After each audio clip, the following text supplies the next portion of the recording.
कब्रिस्तान का शापित रास्ता। अगले दिन पुलिस ने वहां तलाश की, लेकिन किसी को भी जिंदा नहीं पाया। केवल साक्षी, शान, रीत और अंशु के खून से सने हुए कपड़े और उनके शरीर के अंगों के निशान मिले। कब्रिस्तान का रास्ता अब एक स्मारक बन चुका था और लोग कहते हैं उस दिन के बाद से उस रास्ते से गुजरने वालों को वह साया कभी न कभी अपनी गिरफ्त में ले लेता है। क्या तुम आज रात उस रास्ते से गुजरने की हिम्मत करोगे? क्या तुम तैयार हो उस कब्रिस्तान में छुपी सच्चाई से रूबरू होने के लिए? रात के 3:30 बजे थे।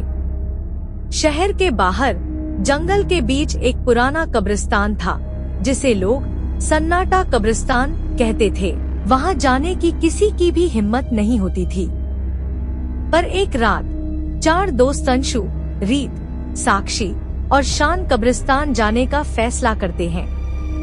यह सिर्फ एक हंसी ठिठोली का विचार था, क्योंकि ये सब लोग सोचते थे कि यह सब अंधविश्वास और झूठ है। जैसे ही वे कब्रिस्तान पहुँचे, हवा में अजीब सी नीरवता थी। वहाँ घना अंधेरा था और पास से आती हुई हवा में फटे हुए कपड़े और धुंधली परछाइयां दिखाई दे रही थी। वो सबसे पहले एक पुराने टूटे हुए रास्ते पर चल पड़े। तब अचानक शान ने अपनी आवाज में कहा, क्या तुमने वह आवाज सुनी? लेकिन किसी ने जवाब नहीं दिया, क्योंकि आवाज सच में थी, किसी के चीखने की आवाज, वह जो फिर कभी नहीं आता।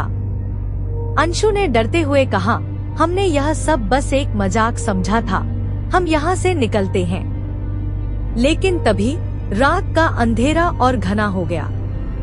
एक खौफनाक साया उनके सामने आ खड़ा हुआ। ये साया धीरे धीरे आकार ले रहा था एक औरत का चेहरा, लेकिन उसकी आंखों की जगह खाली काले गड्ढे थे। उसके पैरों से खून बह रहा था और मुंह से लार टपक रही थी।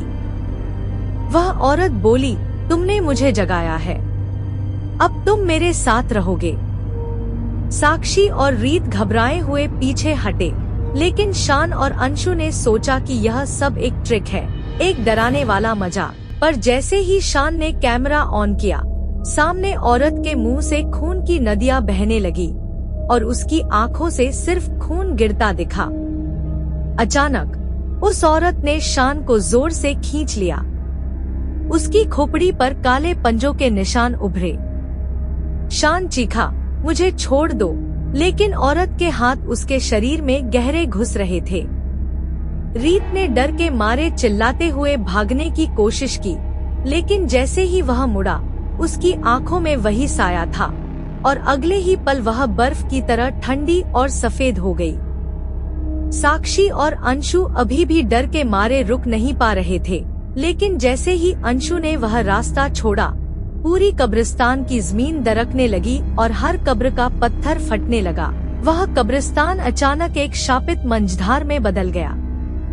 अंत में साक्षी और अंशु ने आखिरी बार उस औरत के चेहरे की ओर देखा, जिसमें अब सिर्फ कई चेहरे एक साथ चिपके हुए थे।